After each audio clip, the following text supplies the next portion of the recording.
दुर्गा नदी के किनारे बसा एक गांव फूलपुर। गांव में कुछ 100-150 लोग रहते थे। अंजलि जो कि पास ही के जिले में रहती थी और 12वीं पास कर चुकी थी, उसके पिताजी ने बेटी को जल्दी विदा करने के लिए उसकी शादी फूलपुर गांव के मुकेश से करवा दी थी।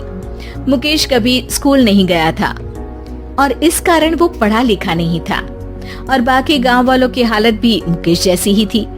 मुकेश के घर में उसके माता पिता भी रहते थे। सासू माँ, मैं बाहर मंदिर तक जा रही हूँ, आधे घंटे में आ जाऊंगी। अरे अभी कहीं जाने की जरूरत नहीं है, चुपचाप जाके रसोई में रात के खाने की तैयारी करो। और ये घूंघट क्यों हटा लिया है तुमने? क्या पता नहीं कि इस गांव में औरतें बिना घूंघट के नहीं रहती? रात में अंजलि छत पर जाकर अपनी मम्मी से बात कर रही होती है। तभी गांव की 3-4 औरतें उसे देख लेती है और दरवाजे पर आकर उसकी सास से शिकायत करने लगती है। और क्या हुआ? अरे छत पे तो देखो, आपकी बहू मटक मटक के किसी से फोन पर बात कर रही है। दिन भर फोन पे लगी रहती है। अरे कल तो मंदिर के पास वो क्या कहते हैं, सेल्फी ले रही थी।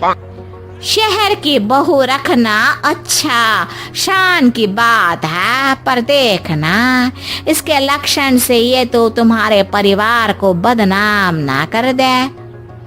ये पहली बार नहीं था जब सास से गांव के लोगों ने अंजलि की बुराई या शिकायत नहीं की हो।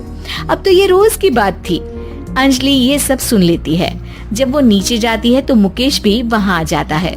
सास कहती है, बेटा लोग घर आकर शिकायत करने लगे हैं बहू के कामों की, देख लो। पति हो, संयम से रखो इसे। माँ जी, मैं तो अपनी माँ से बात कर रही थी क्योंकि यहाँ कोई बात करने लायक ही नहीं है और अब मैं माँ के पास ही रहूंगी। वहाँ क्या रहना, वहाँ बाहर के लोग तो ठीक है पर घर के लोग भी इज्जत ना दे सके।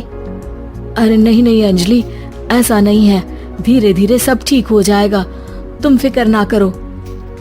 अरे बस कुछ बोलना ही नहीं है, सर पे चढ़ा रखा है बहू को। सास मुकेश की नरम बात सुन के वहाँ से मुंह चढ़ाकर चली जाती है।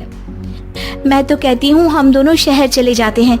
मैं पढ़ी लिखी हूँ, मुझे वहाँ नौकरी भी मिल जाएगी और थोड़े दिनों में आप भी वहाँ कुछ काम ढूंढ लेना।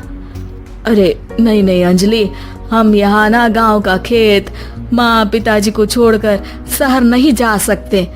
माँ पिताजी को कैसा लगेगा और गांव वाले क्या सोचेंगे?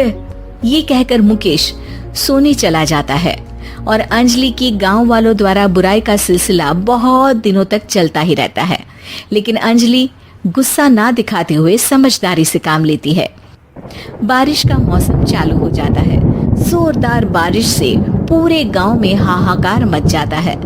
दुर्गा नदी में बाढ़ आ जाती है और बाढ़ का पानी पूरे गांव की फसल तबाह कर देता है। फसल की ये हालत देखकर गांव वाले निराश हो जाते हैं और बात तो यहाँ तक पहुँच जाती है कि कुछ लोग तो अंजलि को इस सब का दोषी ठहरा देते हैं।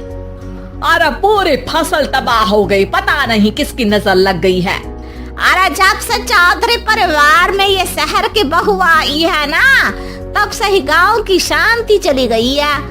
इसके कर्म कांड से माँ दुर्गा नदी भी खुश नहीं है। ये सब सुनकर बेचारी अंजलि रोते हुए अपने घर चली जाती है। कुछ दिन बाद सभी गांव वाले अपनी फसल का मुआवजा लेकर अपने अपने घर आते हैं। मुकेश भी 1500 लेकर आता है। अंजलि को जब पासबुक दिखाता है तो अंजलि हैरान हो जाती है। अरे ये पासबुक में तो उन्होंने 4000 की एंट्री करी है और आपको सिर्फ 1500 दिए। सच में?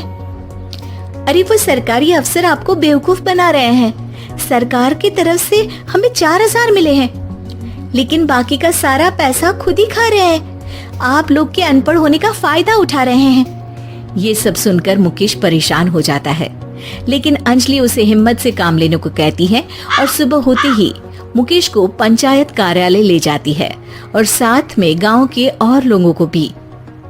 आप सरकारी बाबू क्या गांव के लोगों को बेवकूफ समझते हैं? आपको क्या लगता है ये पढ़े लिखे नहीं है तो आप कुछ भी मनमानी करेंगे? ये बेचारे दिन रात इतनी मेहनत करते हैं, ये हमारे अन्नदाता हैं और आप इनके साथ ऐसा धोखा करते हैं। अरे क्या बके जा रही है ये लड़की, किस धोखे की बात कर रही है? अपने कांड करके नदी माँ को नाराज करके हमारा नुकसान करके इसे चैन नहीं मिला क्या? सरपंच जी, इन सरकारी बाबू ने मुझे बेवकूफ बनाया है और मेरे हिस्से के पैसे खुद चट कर गए। बस ये सुनते ही सरपंच वहाँ से दुम दबाकर भाग जाता है। पता चलता है कि जनपद अधिकारियों ने गांव के सरपंच के साथ मिलकर सबके साथ धोखा किया है। सब लोगों का विरोध शुरू हो जाता है और आखिर में अधिकारी सब गांव वालों के हिस्सों के बचे हुए पैसे उन्हें लौटा देते हैं और कई दिन तक सरपंच गांव में लौटता ही नहीं। अंजलि, तुम नहीं होती तो हम गांव वालों को तो पता ही नहीं चलता कि ये हमें हर बार बेवकूफ बनाते हैं। हाँ हाँ अंजलि बेटी, हमें माफ कर दो। हम सब तुम्हें बुरा भला कहते रहे, लेकिन तुमने ही आज हमें बेवकूफ बनाने से बचाया है। हमें तुम पर गर्व है बेटी। अब समझ आया कि सरपंच तुमसे नहीं, तुम्हारे पढ़े लिखे होने से नफरत करता था। क्यों ना इस बार हम अंजलि को ही सरपंच पद के लिए चुन ले? क्या कहते हो गांव वालों? पढ़ी लिखी सरपंच। बस पूरा गांव अंजलि के लिए ताली बजाता है और अंजलि की सास उसे खुशी से गले लगा लेती है।